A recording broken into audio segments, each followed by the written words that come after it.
place. So first of all, Piers, Michael, thank you for joining me. Morning, thanks. Good morning. Out there, good morning and welcome to another COVID-19 small business support webinar hosted by Enterprise Lab, brought to you in association with all these wonderful experts that are joining us today. It's another day shining, and it's time that we're going to start talking a little bit about protecting and bulletproof business. We have audiences from around the world today. We've got people from South Africa, we've got people from the USA, we've got people from Latin America. It's just, no one's immune to anything, and I'm really pleased to see that people are kind of joining the communities. Please, if you are watching this on Facebook Live, share the live link to your network and you just put them into the comment fields. If you are watching this through the webinar, you have a Q&A function that will allow you to post questions as well. We'll be taking all of those on and getting them to this dynamic duo that we have here today. So good morning,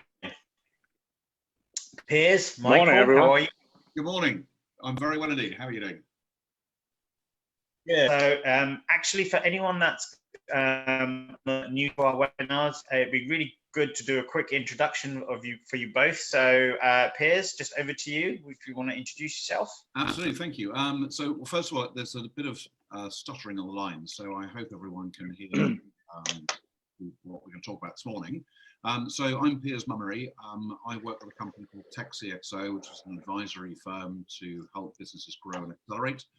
Been an entrepreneur for 25 years, been involved in multiple ventures, been through the downturns, been through the upturns, bought and sold companies, raised money, and I'm just really pleased to be here with Ket and Michael to help advise and help companies through this terrible time.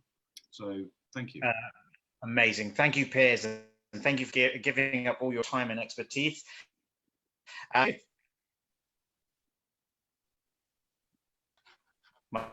Michael, can you? Hey, cut out. Yeah, sorry, you cut out. Yes, thanks for having me today. I'm a serial entrepreneur. I've got businesses in property and leisure, and I've also got a company which does high performance business coaching for entrepreneurs and business leaders in the UK and across the world. Super. Nice brief introductions. Thank you again, Michael, for coming on, and also the generous offer of everyone that wants a copy of your book, Bulletproof in Your Business, which will be made available. So there is an email that you need to write to. If we'll post that into the links later on, and I think you've got to just put my name into the email, and apparently people will be sent of you, Michael. That's it. Your name does the magic trick. My name does the magic trick. Who would have thought? Okay, let's get into this. One of the things that we talked about earlier this week was recovery strategies, and we start, what businesses need to start thinking about from now as they start to move towards or what they need to think about when it comes to stabilizing and protecting their business. I think, right now, protecting bulletproof in your business is going to be a very important thing. This session today is very much around sort of key tips, techniques, and strategies. So I'm going to I'm going to start rolling it off to you, Piers. We'll get you started on things. I will control the slides, so all you've got to do is slides as we move along. Michael, feel free to come in and where you feel it's it's most relevant. That way, it's I don't need to sort of absolutely your slide click. Let's get going. So, Piers, over. Yeah, so I mean, a bit of a preamble to these three things I just want to touch on, which is, we're all experiencing, and we'll hear this time and time again, a crisis that is very difficult to manage, very unpredictable, and a lot of challenges on different levels. My personal view is from, and I know Michael's going to talk a lot about this, is the sort of the personal element of how we as business owners and business leaders and entrepreneurs can deal with this. But from a business point of view, some of the practical things I want to talk about, first and foremost, is about priorities. So when you're looking at your business, there are really sort of 5 things you should try and consider. And in order, I think it's firstly the people, your cash flow, your clients, your marketplace, and your supply chain. Those would be the 3 things to focus your energies and efforts on. But if you look at that, then thinking about the things that you need to do in the business right now to effectively protect this. Now, this doesn't necessarily guarantee bulletproofing it, but what it will do is it'll give you a sense of perspective and hopefully some level of protection. So the 3 things you can do with your business, there's nothing else really, is you either reduce your costs. If you don't reduce costs, you can increase your funding levels to get through this, or you can try and grow your sales to get through this.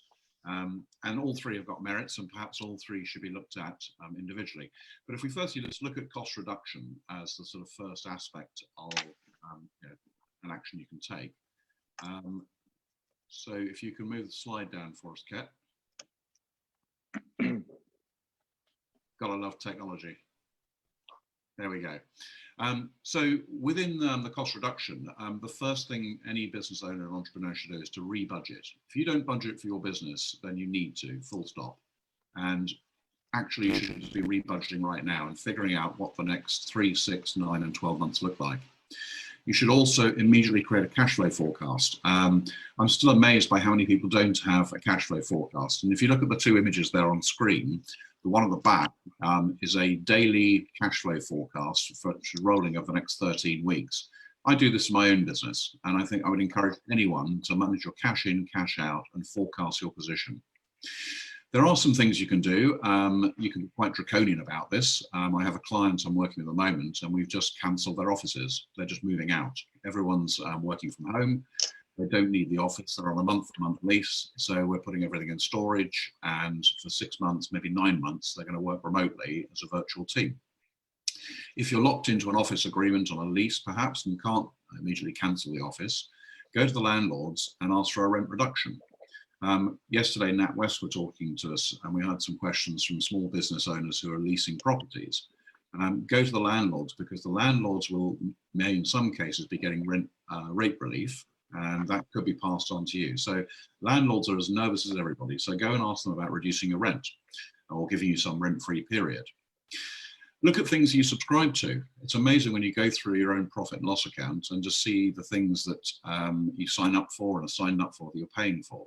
And that sort of comes into the whole piece about no luxuries in the business. Strip back to the bare essentials of what you need to keep the business going.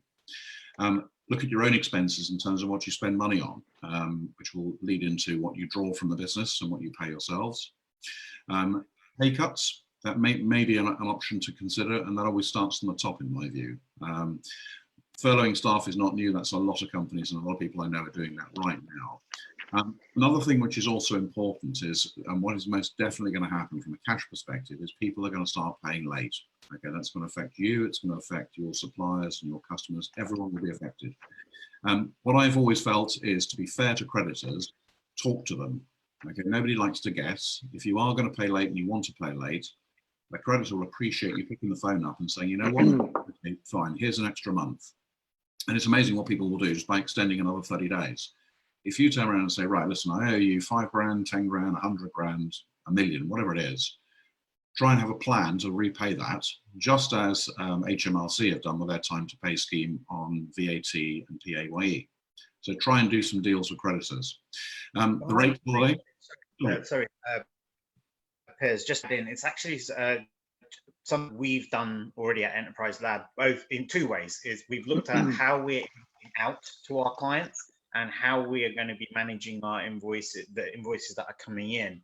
And we've looked at things like creating time to play, contract invoicing. We've created different kind of schemes where we're taking, even with new clients that are coming on, we're taking maybe smaller deposits and a promised payment kind of system. Just a quick thing on this. Is it valuable, or would you recommend that the business owner actually speaks to their accountant about all of these things before they start going off and making these different payment, payment promises and submissions available, and obviously that way, whilst the accountant can't give them financial advice, they can actually give them what implications or impact it will have on their cash flow itself. What sort of standpoint do you have? Great question, and I think the wider answer to that is really any advisors you have to your business, so whether you've got legal advisors, accounting advisors, or business advisors. You should bring them on a journey with you. If you're engaged with an advisor, don't necessarily seek their permission, but keep them informed on what you're doing. And if you are unsure about a particular area, just ask for some advice. If you don't ask, you don't get. So I think absolutely, talk to your accountant. I mean, and depending on how much empowerment you've given the accountant, there are some people who have given their accountants the whole bookkeeping function as well as cash management, and they can make all the payments. So it just depends on to what degree your relationship is. But I would certainly advocate bring all your advisors and bring people on this journey with you. Don't do it alone. So from a cost reduction point of view, as I said, what I'm also going to say on the back of this webinar today is those two documents you can see there. One is a template budget and the other is a cash flow forecast. I'm very happy to share those at no cost to anybody if people do not have a cash flow forecast template, or if you don't have a budget template, I'm happy to do that. There is a quid pro quo in this, and Michael will be the same, which is if you'd like a copy of these things, look me up on LinkedIn, connect with me if we're not connected, and give me a recommendation with your email address, and I'll send you a copy of these. I'm very happy to talk you through it as well. So cost reduction, I think my summary on this is absolutely look at costs, just make sure that they're in check, and wherever you can reduce them, try and reduce them, but be careful not to chop the arms and legs off the business. You need a certain amount of resource to be able to keep going, so don't cut too hard, but if you are going to cut now. So let's look at the second plan, which is another area which is critical and everyone's talking about, is borrowing money. So the funding plan is an option to some businesses, not all businesses. We had an excellent session yesterday with NatWest Bank, and the sort of head of SME lending came on and gave a very interesting perspective on this. So if you are confident about your business, I think there are a couple of things to consider here. One is look at your revenues, and the most important part of this is to decide whether your revenues have been cancelled, reduced, or deferred. Those are three key things you'll find a theme with me, by the way. Everything comes in threes, but there are definitely three things. Is your revenue from your customers cancelled, deferred, or reduced? And that will dictate what type of funding you go for. So from a borrowing point of view, let's look at different ways you can do this without the intervention of the government. The first would be to your personal loan to the business. Do you have any personal cash reserves that you want to put into your company to keep things going as they are? Invoice financing is another option as well, which is if you've got a debtor book and you've got, I don't know, a few £100,000 owed to you, there are companies that will give you invoice discounting against that. So look up invoice financing options. As we all know, the government has set up the CBIL scheme, which is 80% government guarantor. There are some challenges with this, and I think it's very important to really understand the high level of what this actually is. This is a standard business loan. So if you want to borrow money for your business, you have got to have an underlying business that is capable of surviving this, and it's got to be a good business at the outset. The banks will lend you money, there's no question about that, but they do want to make sure the business is sound and able to repay this, despite the fact that only 80% of it is guaranteed by the government. And I just want to add on here, sorry to cut in again, No.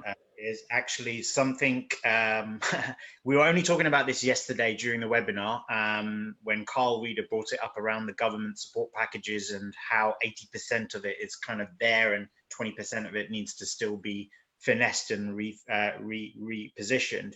And then don't forget, Nick Howe was talking about the net of inquiries that are coming in and how they're having to deal with things case by case, and there are so many different variables and factors that they need to consider when it comes to lending. So if you're thinking about building a cash reserve with a loan, you're not really going to succeed. It's going to be more for an emergency basis.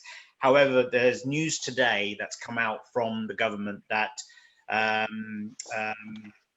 they're going to start looking, the Chancellor is going to start looking at overhauling the CBIL scheme. So there's obviously some things in here that are not working or won't work in this way. So you know, the whole thing that we've been talking about to the public about being patient, being prudent, and spending more time in getting their documentation prepared, give them the time. There is some announcements coming soon, I think either later this week or early next week, on the revision of the CBILS process. So that may actually introduce a little bit more flexibility or a little bit more openness to how you can borrow money, which is government backed. Sorry. It's a great point, actually, Ken. I think just to add to that, I would say that irrespective of whether you do decide to borrow money and from whatever source, you're always going to have a story put forward for this. You've got to be able to create an application and build up a plan as to reason why you need to borrow the money. So at the bottom of this slide, you'll see, you know, the three things you're principally going to need is a business plan, a budget, and a cash flow forecast. So do those now. There's no reason, there's nothing stopping you doing that, and you should be doing that anyway. And if and when you're ready to borrow money, you can then take those three documents and present it to the bank to build a story. But I do advocate, you know, putting a plan and building a story about why and how you need to borrow money. Other sources to consider, a little bit longer term, but grants, there, you know, is a very, very good way of getting non-repayable cash for your own business. And of course, if you're an investor-backed business, like a lot of the startup companies I work with and scale-up businesses, go to your existing shareholders. You know, they have an active interest in your business. They do not want to lose money. So there are all sorts of deals that you can put together with existing shareholders. I will be honest and say that it's not a great time to go to existing shareholders because some of the terms are pretty onerous. They'll want liquidation rights, preference rights, and so on. But nonetheless, talk to your shareholders if you are an investor-backed business. Don't look to them to have all the answers. Again, listen to the advice they give you, but say to them, look, we're going to need some money. And again, you're going to need that plan, that budget, and cash flow forecast. The last option I would look at is perhaps new investors. As strange as it might seem, there are people actually who are investing money into businesses today at an equity level. It's not the easiest of processes, but nonetheless, if you've got cash to survive for the next 6 to 9 months, it's worth having some investor conversations now and trying to get some new investment in the business. But everyone, don't look at the government as, I think as Ket was saying, don't look at them as the catch-all for everything, because they're not. There's a lot still to be worked out, and the government will and is doing as much as it can to help. But at the moment, help yourself by putting some preparation in place to think about how you want to fund the business going forwards.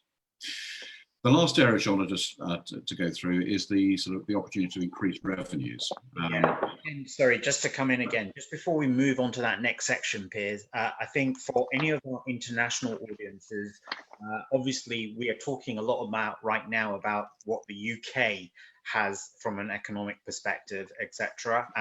But these things that Piers has just talked about in terms of your cash flow management, your business plans, these are all things that appeals to every type of business, no matter which economy you're in. Naturally, your own governments will be looking at different plans, etc. So, you know, the US, they've set in different plans. They've got that $2.2 trillion that they've injected into different financial packages. Again, if you want more information about that kind of stuff, come back to us later directly, and I can always put you in front of Piers. Piers has a lot more experience because he does a lot of work in that environment.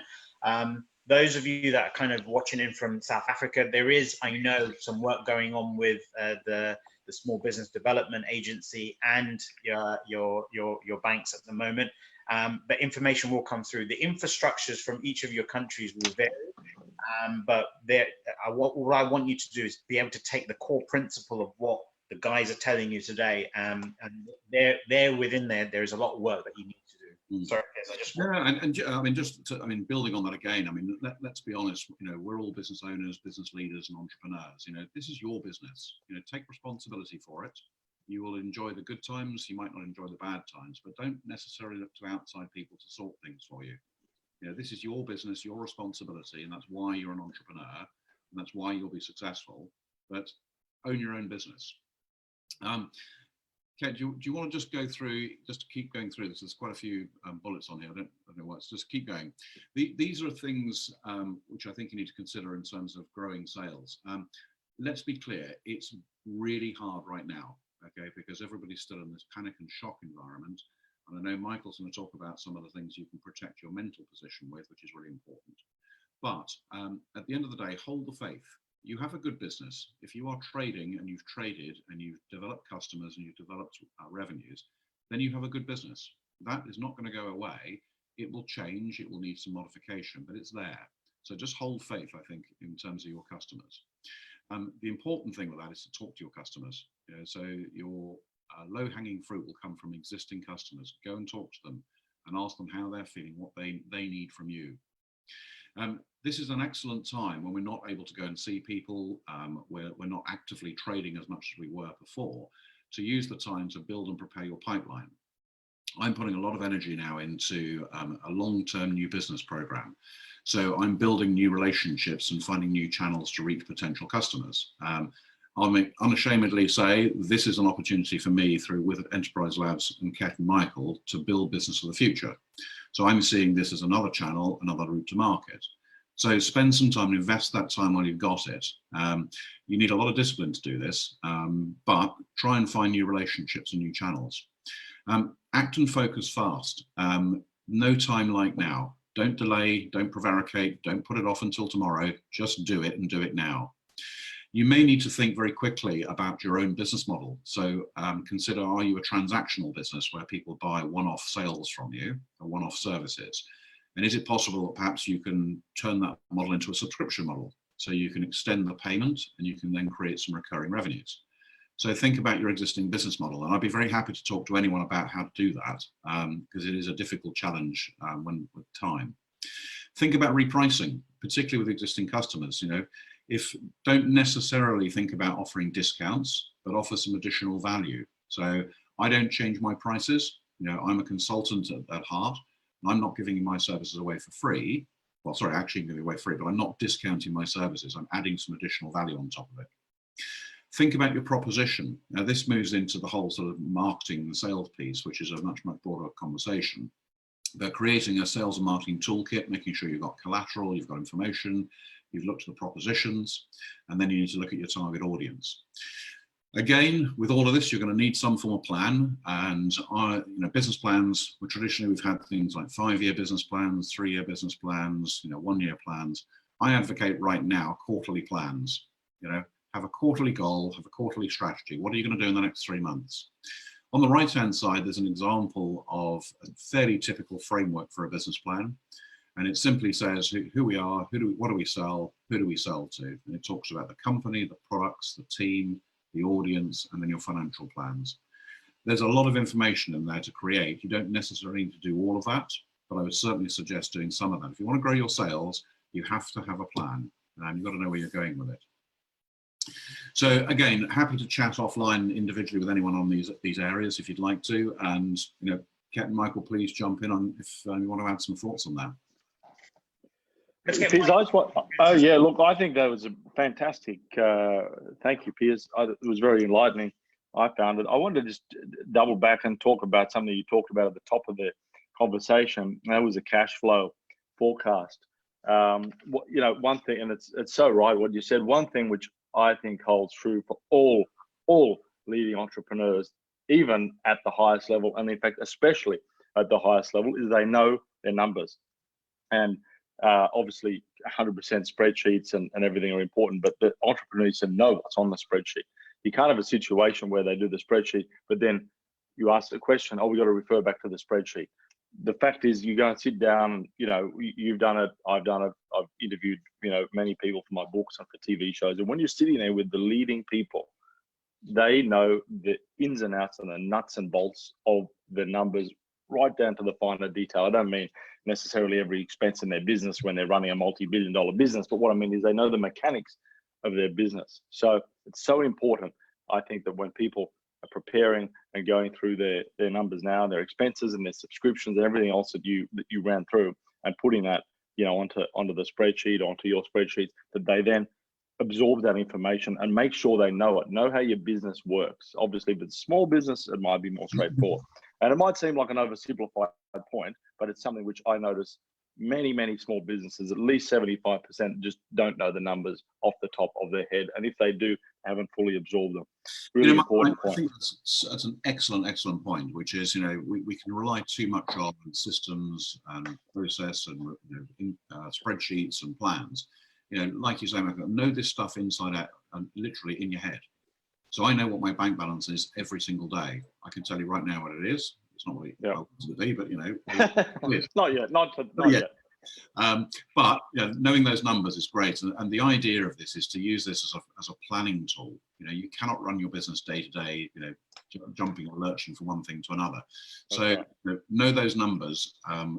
Absolutely, it's very sound advice. And I also wanted to just also another point that you were talking about with the financing, with the banking, which I think is so important, no matter where people are listening from or watching from. There's definitely governments all across the world are getting involved in supporting things as they are in the UK. And I think the order of the day is to be creative in terms of not creative accounting, but be creative in the way you're thinking about the situation. And you talked about grants, which is absolutely a very untapped area, and most countries have them, and a lot of small businesses don't know that they can tap into them. Also, if you're in a creative business, or if you're in certain types of businesses, the platform of Patreon, Patreon, which is very widely used around the world, but I'm still surprised about the number of people who don't know about it, which is where it's a peer supported platform where people are almost paying you for your content, much the same as they do with people on YouTube. But it's very important for small businesses, especially for artistic businesses, people in arts and crafts, leisure businesses. Patreon's fantastic. In terms of also being creative, a lot of suppliers can support businesses through these times. Now, of course, a lot of suppliers, are completely in a dire situation themselves right now, and are completely reliant on you. But on the other hand, you may have somebody that's working with you, a supplier or a customer, who for some reason is doing okay. And if you talk to them, it may well be in their long-term interest to work with you and to support you on terms, or even on some sort of vendor financing, giving cash back to you, some sort of creative package. From their perspective, they're keeping the long-term relationship. So when things improve, you're going to continue to buy and buy more and be loyal to them till the end of time. And from your perspective, it's another avenue, like your existing shareholders. It's another avenue of existing stakeholders who are already engaged and interested in your business and actually have a huge motivation for you to succeed. And finally, at this point in time, maybe leave it a week or two, but family and friends, you can talk to family and friends. And at this time, you might say, well, your business, how do you even know what your business is valued at? The world's just caved in, the sky's fallen in. Well, they can always lend you money in your business under a convertible note structure, where you don't have to set a valuation now. It's just, hey, you know what, Uncle Joe, Auntie Jill, you're still doing okay. I need X thousand dollars or pounds or rand or whatever it might be into the company.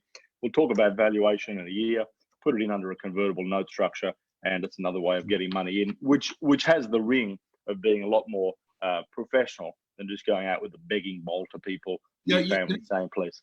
I think it's quite interesting, Mike, actually, as well, because I would also say that whilst we are in survival mode, it's important to get into sustain mode, which is not to live every single day as a crisis, which I know a lot of people may have to do. So whatever plans you do put in place, make sure it's sustainable. So don't have this crisis, because when you're in survival mode, it's exhausting. So go to friends, go to families, go to anyone who can help you. Yes. Guys, could you at the door? Hang on. Actually, at this point, someone's coming to help all of us. So Piers there you go. Actually, this is probably a good time, as we've been just talking about, this whole thing about planning and strategizing and being a little bit more kind of bootstrap. Just some comments that are coming in. Yolanda Mabuto, from South Africa is talking about, she's thanking you all for the presentations and the practical advice. But a really good question's come in from Karen Thornby, which is what happens, or what would go on if the shutdown lasts a whole year? So we're currently, the government talked about weeks. We're now talking about months. What if lockdown kind of goes beyond the summer? What's your advice on how you strategize your business if lockdown is going to be longer than we anticipate? I mean, we're already seeing numbers increasing in terms of deaths, etc. I don't know if Piers is back now, but he's back. Okay. Well, look, from my perspective, and I know Piers has thoughts on this as we've discussed it as well before. I think that to our guest, our questioner who's asked this question, the important thing to do is to plan as if it is. The fact is, this is a perfect example of a crisis, and there will be others in businesses of other kinds, hopefully never this bad, but where there's imperfect information. And the fact that it's medical in nature is making it all the more imperfect. But if you look back at crises over the last couple of decades, after 9/11, after the GFC, even in Asia in particular, after SARS, imperfect information comes out. And we all know, if you read the news every day and you watch it, we can see that from whatever government you might be looking at, there's different information, and it doesn't all exactly add up. The fact is, to me, it looks a bit like we're being played and treated like children and given a little bit of information every day, and then eventually you turn around in a period of time and you say, that's how it all fitted together. So in what I'm saying in plain English is, I would be preparing, and I am preparing, and I think every business that I work with is preparing for, is if it does last for a long period of time. If it doesn't, that's a bonus. If it does, you need to be prepared. Yeah, I agree. Actually, just to add there. Sorry, I just wanted to add another point in there. One of the ways that we've done it internally here at Enterprise Lab is we've reverse engineered for the next financial year, the whole year. So we've gone 12 months. We've done a plan for the next 9 months, 6 months, and 3 months. So we started a year ahead and looked at worst case scenarios, and then we're building it back. So just to add on that point, before you move on to the next bit, there is how valuable is it that even if people are building strategies for plan, that they create a 12 months, 9 months, 6 months, and 3 months, or should it just be all the way out there for the next 12 months? I'll leave it to Piers. Yeah, absolutely. To the point actually that I'm saying earlier about making sure you've got a sustainable plan. I think given what we know today, I'm planning for a year for sure. I mean, just imagine this is going to last a year, and we're going to be in elements of lockdown to differing degrees. We're going to have shortages of things. We're going to have a lack of interaction with people. None of this is designed to be doomsday thinking, but just be practical and be realistic. Do not deny reality. Okay, don't pretend this is not happening. Don't pretend you can just get through this. You have to have a sustainable, structured plan. And I would say, yes, make it a year. Because if you over plan, if we get out of this thing sooner and we start to see a bounce back sooner, happy days, that's great, that's a positive, but just plan for the worst. It's not being negative, it's trying to be realistic about it.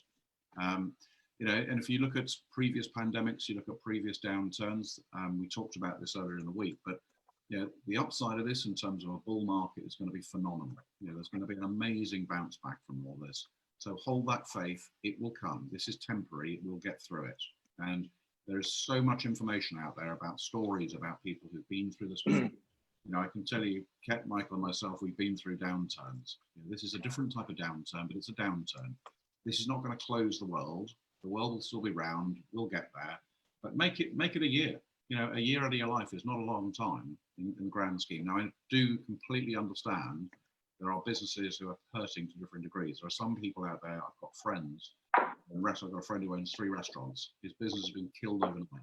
It's tragic, and I really do sympathise with that. And I'm, if I wish I had a magic wand, but you know what, we will come through it. But plan for the year. So if that question came through, that will be my suggestion. And just a kind of a side note into this, I think obviously as we're talking about planning and strategizing, I think there's also an element of execution that needs to go on as well. So yesterday I received a message from someone who has taken inspiration and motivation from what we've been telling them, and they went out and they actually asked their local authority for a bit of business, and to their surprise, they won the business. And then there's this whole thing about, is it too crude to be marketing the services and getting clients right now because of what's going on? So just a quick update from both of you on the position of actually still being executing on your plan. It's not just spending this time harvesting it, you go out and execute on it right now as well, right? You do. Yeah, I mean, it's a great point you raise there, because I mean, we'll talk a bit about this in a while, but I think the mental health and mental well-being, and bulletproofing your mind is a very big part of this. So it's tough, and everybody's hurting in different ways, but the key is being authentic and being consistent with this. So with your team, just be honest, communicate with them, talk to them. But you're absolutely right, you've got to take action. Sitting here like a hare in the headlights is not going to do anything. Panic and worry and anxiety is not going to do anything. It is about being strong. Everybody, I hope everyone on this call is to some degree an entrepreneur, a business leader, or a business owner. You're doing this for a reason. Be the entrepreneur, be strong, stand up and reassure everyone it's going to be okay. And then show them how you take action. Yeah. One of my management mantras is follow me, I'm right behind you. Great. That's how I would suggest, go forward, actually take action, do things. Okay. Yeah, I think that's quite right. And if I can just say, I think that people have to separate the innovating and being creative and trying to work out, how you're going to survive is also separate. There's a separate headspace to executing, a separate part of the brain. And I think that panic just completely jams the gears across the whole brain, and certainly across the creative part of the brain. And to the best ability, I know none of us are working in perfect circumstances, but that being said, that's no excuse. Excuses have to go. We have to put ourselves into the right circumstance every day, and you have to somehow separate, be it through the first half of the day, second half of the day, however you do it, you have to separate the innovating and the executing, because you can't skip the executing. There's no point lying on the couch dreaming big dreams and then not going out and doing anything. But on the other hand, if you're executing all the time, you'll run yourself dry, and you'll have no time to think up or reflect on these creative strategies that we've discussed, or that you might think of. So you do, but without execution, all the plans and all the vision and all the dreaming in the world is worth nothing. So I just think that just those two paradigms are worth thinking about as well. So you can check in with yourself during the day, during the morning, during the week. Where am I now? What am I doing? Because if I'm sitting here sending emails out to suppliers to us and to support the business somehow, then I'm not thinking about the future, and I'm not planning, and I can't. I'll do that this afternoon. And I just want to tell you a very quick story. So one of my clients today, and this, I've been with an attitude which is, I just want to help. Okay, so this is not about me getting more business. I just want to help and see my clients and get through and survive and thrive. So one of my clients, I instigated with them. I sort of mentor and coach the management team, and I instigated a daily huddle with every single member of staff. So they've got 19 staff, and every morning at 8:45, all of us, including myself, are on a call. And the very simple thing is highlights and lowlights from yesterday, and what are we doing today? And that's all about taking action. You're at your desk on screen, 8:45 in the morning, everyone's there. You're noticeable by your acceptance if you're absent, but getting the team involved and just communicating every single day. And it's hard, it really is. But you know what? There's a really good bonding thing that's coming out of this, and some superb actions. So I would definitely say just get together every day and agree what you're doing that day. And just we've got some questions coming as well, which I want to kind of bring forward to you guys as well now, because and guys, keep the questions coming through, whether you're on Facebook Live or on the actual webinar live itself. But just before we go there, I think one of the other things that's quite important is creating that balance of planning and execution at the same time. You have to keep going out and execute. It's not going to be perfect from day one, but it will get better and better and better. You'll start to refine your communications, the way you're engaging, what you're working on. But if you do sit there and you just plan and don't execute on it, it's just a concept. Nothing's going to happen. You are then going to go into this kind of self-imposter syndrome, where you're going to start thinking to yourself, why isn't it working? Well, you haven't gone out and even tried it yet. Don't worry about failing, worry about not doing it. That's the most important thing.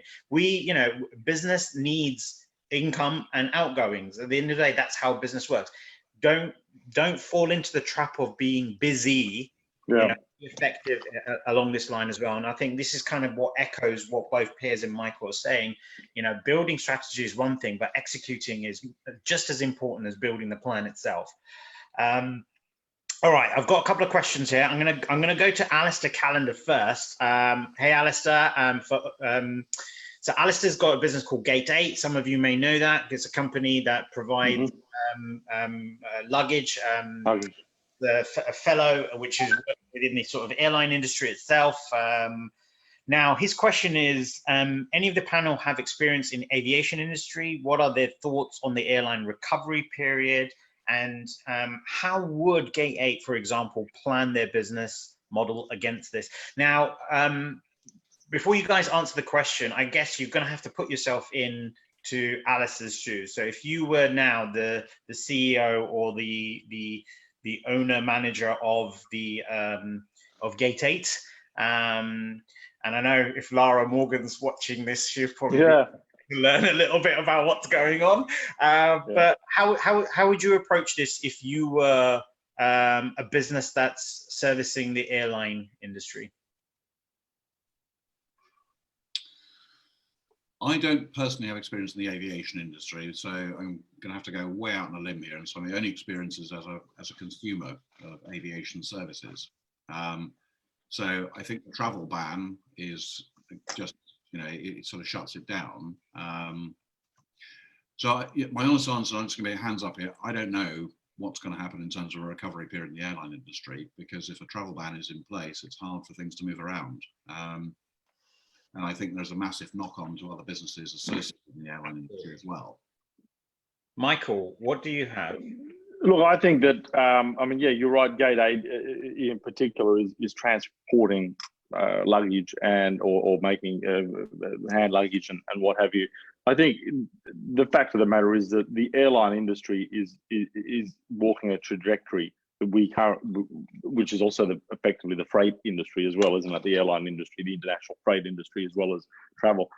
It's walking a trajectory that none of us know where the heck it's going to go. We don't know. We haven't been told. Suddenly, effectively 99% of the flights are being cancelled, which at this point in time, what I don't know is, I think Gate 8 makes hand luggage, so I assume, again, when the flights resume in 6 or 12 months, people will start consuming hand luggage again. But in terms of, if the question was about freight going back and forward, I would assume that FedEx is still and DHL are still flying around, and I would assume that as big global corporations, they've got appropriate testing mechanisms in place for the people that are handling the luggage.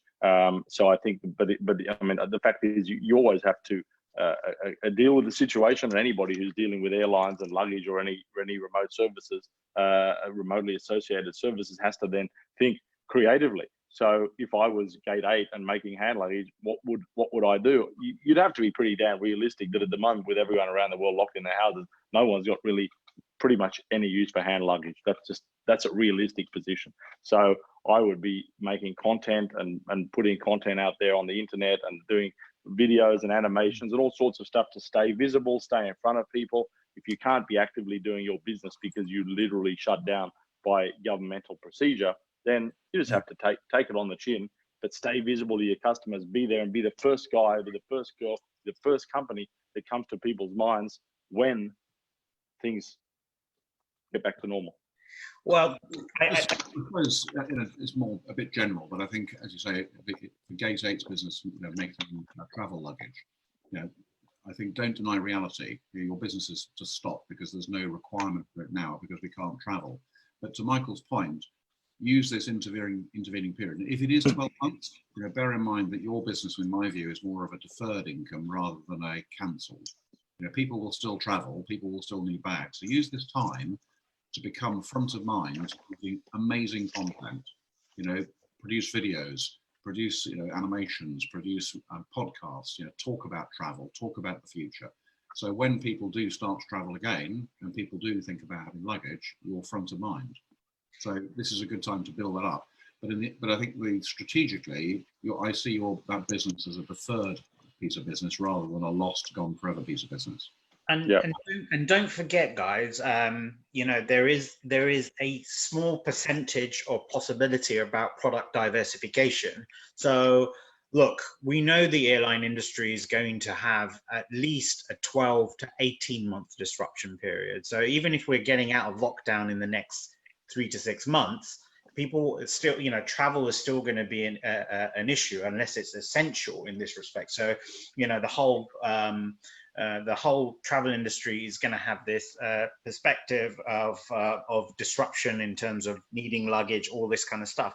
But look at what Brewdog have done. Look at what Estee Lauder have done. Look at what Dyson are doing. Maybe it's time for you to come back into your group. As if I was the person that was heading up Gate 8, yes, I would be looking at a deferred strategy. I would take on board absolutely what you're talking about, visibility strategy and staying visible. Maybe being even more kind of supportive to your customer base, really by saying, look, what else can we help you with in terms of as a loyal customer of Gate 8, can we give you more advice about self-isolation, this kind of stuff, etc. What's going on in travel. But I would actually get my strategic team together, my minds together right now and saying, look, we do luggage to a certain extent. We do. Is there anything that we can now start producing which will kind of impact our local environments? The NHS need products. Maybe there's certain things that your Gate 8 luggage transactions or the manufacturing processes, now you now start creating products which will help moving forward. Today, I received a story of a student who has actually created a mask with a clear window in it to help the people that are deaf or hard of hearing or visually, have these impairments, for example. Ted, I saw that as well. Actually, it's quite interesting. I mean, just thinking about, if your business has stopped. So I don't know if anyone's heard of Graham Bell, who was the British ski champion many, many years ago, and he hosts a skiing program each week. And of course, no one's going skiing, so he's produced a viral video of himself skiing down the stairs of his house. And I think about, travel luggage. Why don't you create a viral video of how you can travel around your own house and repurpose your travel bag to carry beer and carry, stuff around your house. Make it a video, make it fun, bring a community together.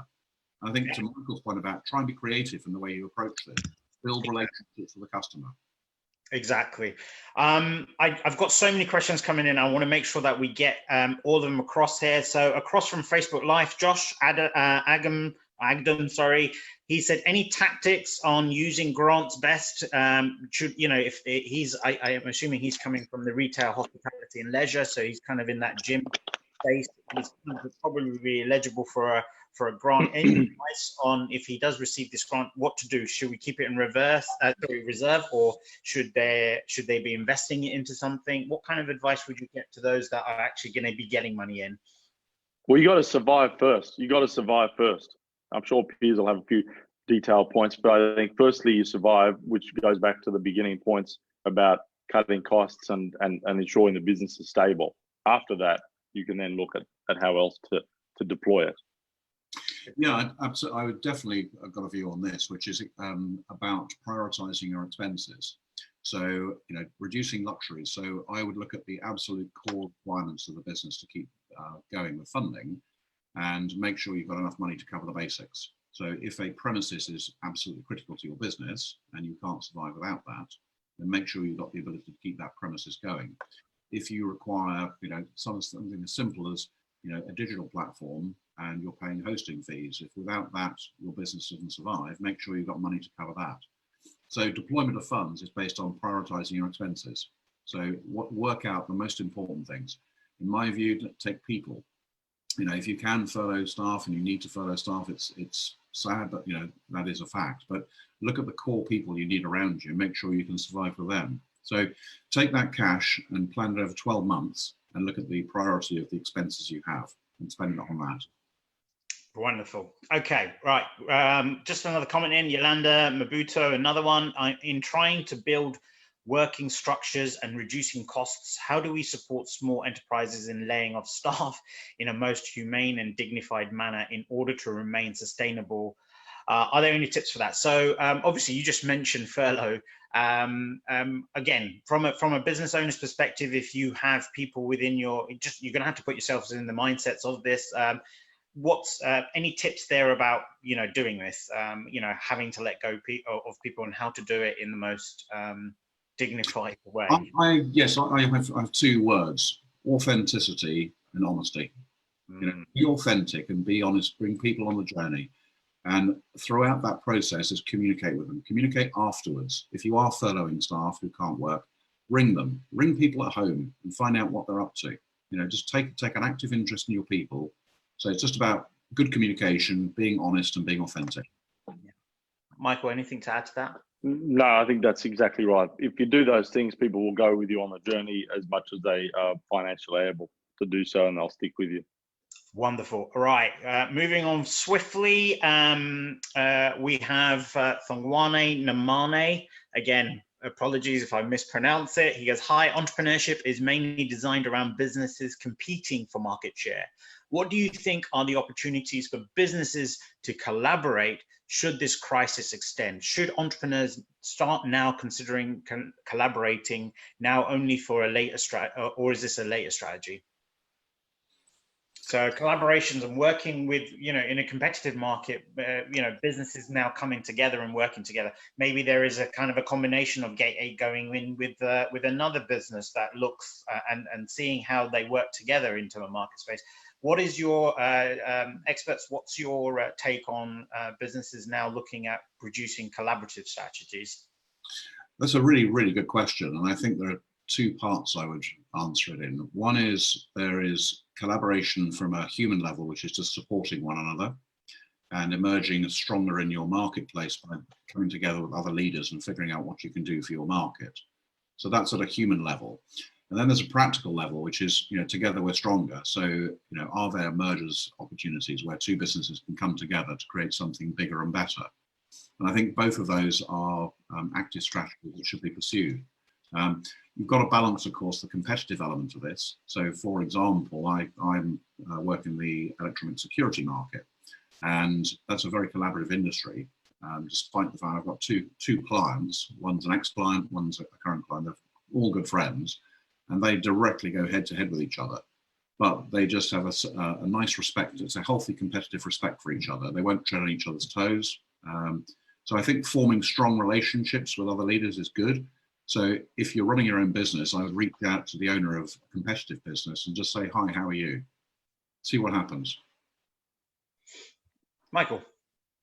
Look, I think that there's always a time and a place for collaboration. I think that the business itself doesn't always have to be cutthroat and hard-nosed. So I think that now is a great time to be reaching out to people, because you never know exactly the way that the relationship might go. It might be appalling, but it might be fantastic. And if you do drop that email to the competitor, especially now when both of you and everybody's in the same boat, there may be a situation that 2 + 2 = 6. And I think that it's quite right. It's sad that it takes crises and things of this nature to make people even look to come together more, because, you know, really we should be doing it all the time. But it is a great catalyst to do so. And I think it's just drop them a line, like Piers said, and I think, you know, have a chat. Don't have to reveal everything about your business, but, you know, at least have a chat and get a sense about, you know, if you two can create something amazing together. I'll just tell you a quick story, actually. About 10 years ago, 12 years ago, I started a garden centre business. I built a chain of garden centres, which I subsequently sold. And I came into the gardening industry from the telecoms industry. You can see the natural evolution in telecoms. And they came in with a very specific proposition, which I won't bore you with. But one of the things I did, I joined the Garden Centre Association, and I was amazed because having come out of competitive telecoms industry, where your competitors are cutthroat and they would, you know, steal your eye teeth if they could, the garden industry has a thing called the barometer of trade, where 168 garden centres all submitted their sales figures every week by product category into a one central place and shared it amongst everybody. So I could actually end up seeing, I was just dumbfounded by that. I couldn't believe this, but I could see my competitor, who literally was 2 miles up the road from me, what his sales were by plant category, by product category. And it created the most incredible environment, because as an industry, we sort of came together. We could see where we're succeeding and where we're failing, and the advice that came out, it was so powerful. So, you know, think about sharing your numbers with other competitors, see what happens. Yeah, I just want to add one piece into this, and then I want to move in. I've got a comment that's coming as well that I'll share, and then I kind of want to move this on. We're coming very closely to time up on this section, unless both experts are happy to stay on for another 10 minutes, etc. We'll come to that, but Enterprise Lab primarily works in this space. We are, by and large, our businesses in collaboration. And the advice that I would give to anyone out there right now as a business owner that's looking at collaborating is understand what it is that you are genius at. What's your core value proposition?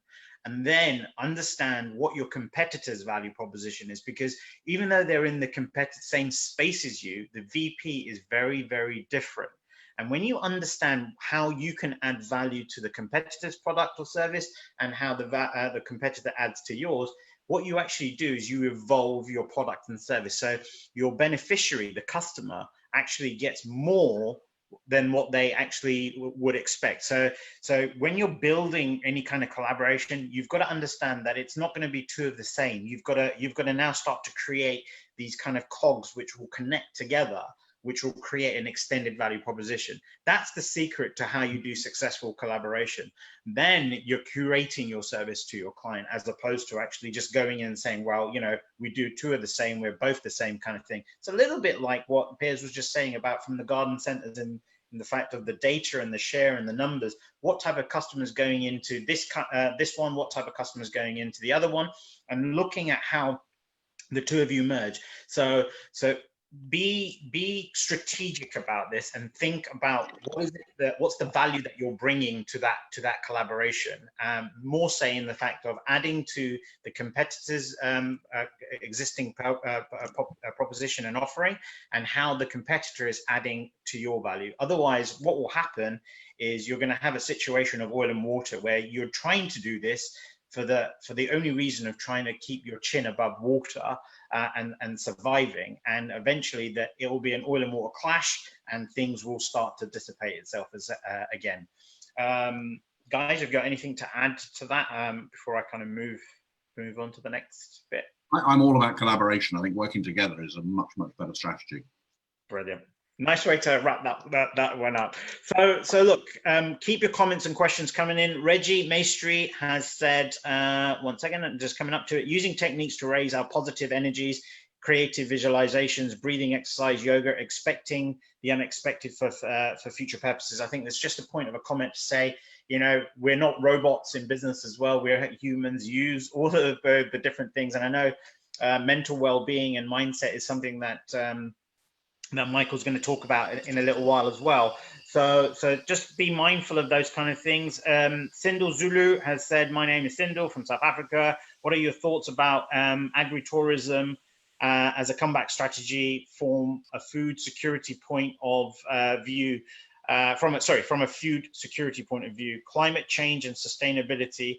I'm in the travel sector. We have a serious challenge about jobs. Agriculture, tourism present a great opportunity. So I think we're future planning as opposed to here.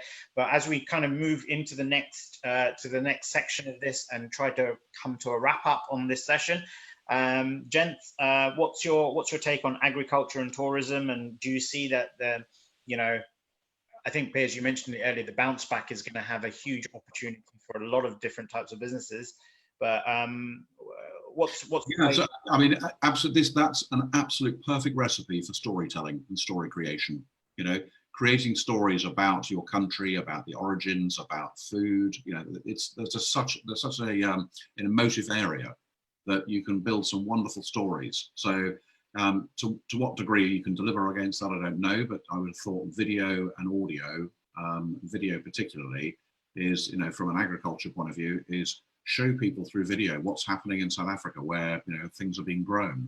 You know, let's learn about this and to share that with the world, because, you know, what we don't know, we don't know. So storytell, absolutely. So yeah, I just want to, sorry, can I just say on that point as well, I think that without going into the specifics of that business, because that's just been done, looking at the macro as to where all this situation might go, which is exactly what that that person who's written that question is doing, looking at where the macro of their whole country and where their business could fit into the macro of the country and then the macro of the world.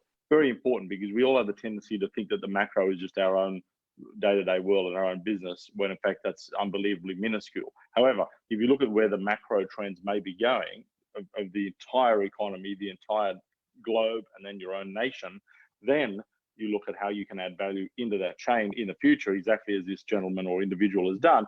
That is a fantastic way to look at things. And if you look at all of the top business leaders in the world, they will always lead with a sort of a dual paradigm of their business and the macro, whereas small businesses tend to lead only with their own small business, and that's where we can also get tripped up. So good thought process on that person's behalf, and I'd encourage anyone to do that.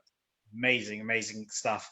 So we're fast running out of time, but I still want to keep the value going through. So look, let's crack on with some of the other bits here. I think, you know, Piers was going to move into the personal attributes, and I think we've started to answer a little bit of this through the questions that are coming through. So if there are any other comments or questions that you want to get in, I'm going to, whether you're on Facebook Live watching this or you are on the webinar itself, here is your 5-minute warning. You've got to get your questions in now so I can then get them to the experts. But Piers, you want to kind of start running through a little bit on the attributes, and then I think we'll bring Michael in to talk a little bit about some of the points that he wanted to bring in as well. So over to you, Piers. Yeah, no, I mean, so, you know, I think throughout all of this stuff, I mean, I think there are sort of 6 particular attributes, which both as entrepreneurs, as business owners, and actually these are just generally things we should be thinking about today, which is building and focusing on the things that we're good at. You know, so focus on your strengths, forget your weaknesses. And these are just, you know, more just chatting. So one is creative energy. We've spoken a lot about, you know, business models that are being disrupted and, you know, impacted. You know, have lots of energy about this. Get really excited, get passionate about what you're doing, but think differently. You know, how can you think out of the box? How can you re-engineer your business? You know, talk to other people, engage them. I feed off people. I feed off that energy naturally, but creative energy is one of the things you must have. You know, go out for a walk, get some exercise. I did a 20K bike ride this morning. Having had a bottle of wine last night with my son and the movie night, you know, I felt exhausted, but I forced myself to go and do it, and it energized me. So I'm up and back up and running this morning. I think I'd do that in reverse. I'd have 20K of one. and just well, you know, it's like that when the doorbell rang, I've got to tell you, that's a case of beer delivered to me by a client. There you go. You got another 20K coming up in the morning, Piers. Exactly. We'll be checking in on you. So I talk a lot. I mean, I'm very passionate about what I do. I love business. I love entrepreneurialism, and I actively believe if you don't love what you do, how can you be any good at it? You know, there are lots of people out there who are jobbers. That's fine. But for me, I'm passionate about what I do. I have to love it. So develop passion in your business is an absolute critical one for me. And by the guys, anyone that's watching this right now, the 2 pictures do not represent anything about social distancing right now that COVID-19 has. We're all in this together. Michael, do you have to add on the passion side? Yeah, well, look, I know we're coming to the end of this, and I've got to go shortly because I've got to do a live cross to Sky News Australia. But I wanted to say a couple of things on mindset as well. And in fact, in the interest of our time, I'll probably point people in a few different directions. But the fact is this, I absolutely agree with what Piers said about passion. Passion, however, some days you feel totally dispassionate about anything or everything, depending upon where your mental state may be at that day. And that's for people, I think everyone feels that. So one of the things I've studied, and I've been talking about a lot in my book and really been studying for a number of years, is the concept of how you can model the people in the world, be they Navy SEALs, be they astronauts, be they, you know, whoever, the people who are going into high performance, you know, SAS teams, people who are going to high performance, highly stressed environments on a daily basis, but yet they have to operate at an optimal state in those highly stressed environments. And we're sitting here in highly stressed environments trying to work out how to cope. Of course, these people have years of training. So what can we learn from those people? What can we learn from those people about how they cope? And I think that one of the concepts which I talk about in my book, and which, you know, there's a lot of literature about it as well, is the concept of flow. And flow is a biological state. It's defined effectively as the opposite of the fight or flight mechanism, which is what most of us are in the majority of the time, certainly right now. And it is a state that you can hack. You can hack this state. You can induce this state. And I would encourage anybody, either through getting a copy of my book or researching it, try and work out, because this state will take you from your highly stressed, frazzled state into the right state that you need to be into working in your business. Because if you work on your business in a highly frazzled state, you're going to get very, very mediocre results even now. The world, the universe, the economy couldn't care less what your mental state is.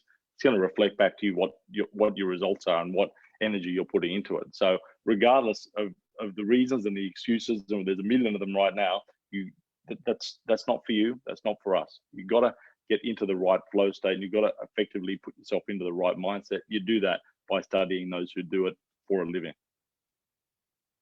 Kind of brings that back onto this slide as it is on discipline. So there's a part of your mind. I mean, you talk about Navy SEALs, you talk about athletes. The big thing about them is discipline. It's being disciplined within their mind, knowing what they have to do, and focusing their attention on what's important right now, as opposed to the thing. So you don't get track stars, or track athletes practicing and practicing shot puts and javelins. They're practicing their breathing, or their stamina, or their running, or their starts, or their finishing. And I think that's the other thing that you're alluding to here, Michael, and the fact that become more disciplined on focusing on the areas that you need to maintain, sustain, and keep growing. Because you can't be good at everything at the same time. Something's got to give, right? Yeah. Well, what I'm saying is that in business, you're a corporate athlete, or you're a business athlete, whatever word you want to use. You're an athlete. Let's use that term. And you got to do, you can't be good at everything all the time, but you are an athlete, and you're in business, or you should be, because you got the right skill set for it, and you got the right psychology for it. Just the same as any of the people you mentioned, you're talking about, a gold medal, there because they've got the skill, but they've got the mind. Plenty of people in the world who have the skill. Probably millions of people who should be, sprinting in Olympics, or thousands of people who don't ever make it to the Olympics for various reasons. But the ones who do have the 10 out of 10 mindset. So, thinking of it in those athletic or sporting terms is also another way of doing it. But it's really, to me, from a mindset point of view, it's a critical paradigm state to get into. It's not airy-fairy, it's not garbage, it's a scientific, these are scientific facts, and once you do it and you practice it, it gets better like a muscle. It's hard every day because there's always, a million other things to focus on, but it will definitely improve your results. Amazing. And then kind of moving into this area that Piers has also mentioned around grit as well, resolve. I think the more you focus your mind, the more you're exercising that resilience, and I guess you're like the corporate athlete, focusing on the things that are most important. You will start to build that grit and defense against the challenges or the near flow. So it allows you to keep that resolve going and keep moving forward. So rather than kind of questioning what if, it's really about how do I or what do I need to do to keep moving forward, staying on your plan, staying in your focus. That comes back to what you guys were saying right at the beginning about strategizing and planning and setting yourself out. Make that 12-month plan based on the worst case scenarios, because then reality is there. Then you know what you're fighting for, you know what you're working against, and that will keep you in true grit line. Would you guys agree? Well, Kat, this is, I mean, we could talk a lot. I know we'll rush for time here a little bit, but that focus, discipline, grit, energy, passion, those disciplines and attributes for an individual. I'm hoping that a lot of people have taken away information from this. The question is, what will you do with this information? Will you go, that was all interesting and good to hear, or will you actually take action and discipline yourself to actually do it? If you want a business plan, if you want a cash flow forecast, you want a budget, contact me. I will send it to you. I promise you, guaranteed. If you want to hear more about this stuff, speak to Michael, speak to Kat, speak to myself, because, taking action and having the discipline to do it and pushing yourself a bit harder than you're doing, we're going to double down now. This is tough times. So keep going. There's nothing like a crisis to focus the mind. So just go through this and push yourself to do it. Amazing, amazing, amazing. Michael, I know you need to go soon because obviously you've got Sky News Australia that needs to you need to commentate on. Any last thoughts, comments, recommendations that you want to push out to anyone that's watching this right now? Yeah, I just want to have a last comment on marketing. I think that now more than ever, marketing is an important term. Now that might be counterintuitive. We have touched on some of it. Might be counterintuitive, but it is now more important than ever. We talked about the Gate 8 example before. Critically important. People need to understand that in a marketing sense, there's now, soons, and laters. These are how customers are categorized. And at the moment, depending upon what your business is, no one might be a now, or you might be like Piers or other people, those of us who can position things, or your good self, and we can get clients in now. But if you categorize them for reasons of government or regulation, or the fact that your business is actually closed, you categorize them all as laters, that's okay. That doesn't mean that you'd forget about them. That doesn't mean it's like friends that you haven't seen for years. And if you keep the relationship going, when you sit down with them, it's as if you never spend any time apart. It's the worst thing you can do, to ignore people and to just say, well, they'll bring in cash today, so forget about them because I'm in survival mode. That's just going to screw up your tomorrows and your tomorrows and your tomorrows. So important to categorize people like that. Is that Sky calling you? That's not Sky, no. Oh, brilliant. Wonderful. Just Piers, as you're going to come in really very quickly, Margie Carr has just said, what are the last 2 points on personal attributes? So could you just quickly wrap up those 6 personal attributes that you originally presented, and then into your final comments for the session? Yes, sure. So look, I mean, all the stuff we've talked about, rely on having exactly the mindset to do this, exactly as Michael said. You've got to get yourself into an optimum mindset. The 6 things are having creative energy, have passion about what you do, have absolute focus. We didn't talk specifically on this slide, but desire. You've got to want to do this. You've got to want to survive. You've got to put yourself in a mindset that says, I'm going to survive. I want this. Then have the discipline and the determination, which is grit. So it's basically energy, passion, focus, desire, discipline, and grit. If you combine those together, you will be unstoppable. We're going to get through this. It's not easy. Do it together. Do it with colleagues. Do it with peers. Do it with people like us. You'll get through this. And it's a journey, which is really what life's about. Amazing, amazing, amazing. Guys, everyone that's watching and listening and been contributing to the conversation today, I really, really thank you for doing this, and keep telling people more and more. We've got so many of these webinars coming up, and we've got so much information. This is all going to be available back on playback. We're creating the digital assets. Don't forget, Piers has also offered any of those business planning and cash flow tools. Remember what you've got to go out and do there. Connect with them on LinkedIn. Go out there, get them a recommendation, and they'll help you as they go along down that line. Michael Jacobsen has offered his book, Bulletproofing Your Business. It's available free. There will be an email that will be put, an email address that will be put across the communication channels. The magic word is Ketten. I'm so pleased with that, and we will get they'll get their book across to you. Resources are available here. The information is available here. The techniques and strategies are available here, but it now comes down to you. Are you ready? Are you prepared? Because without you making those moves, taking that action and taking that step forward, nothing's going to happen. Nothing's going to happen for you. So look, gentlemen, thank you very, very much for your time and your expertise and your inputs today. It's been an electric session today. Have a wonderful weekend, because we're now offline until next week.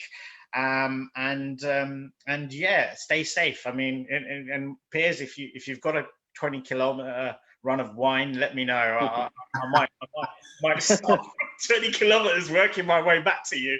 It's a marathon. Absolutely. Michael's put the email address in here for anyone that wants to take it right now. It's book@jacobsencorporation.com. Jacobsen is JACOBSEN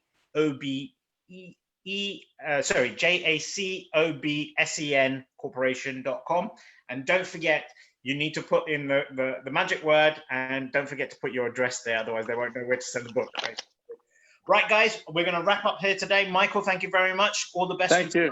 Australia today. Piers, always great to see you. Thank you very much. And everyone else that's been on today, thanks for your contribution, and we'll see you again really soon. Great. Thank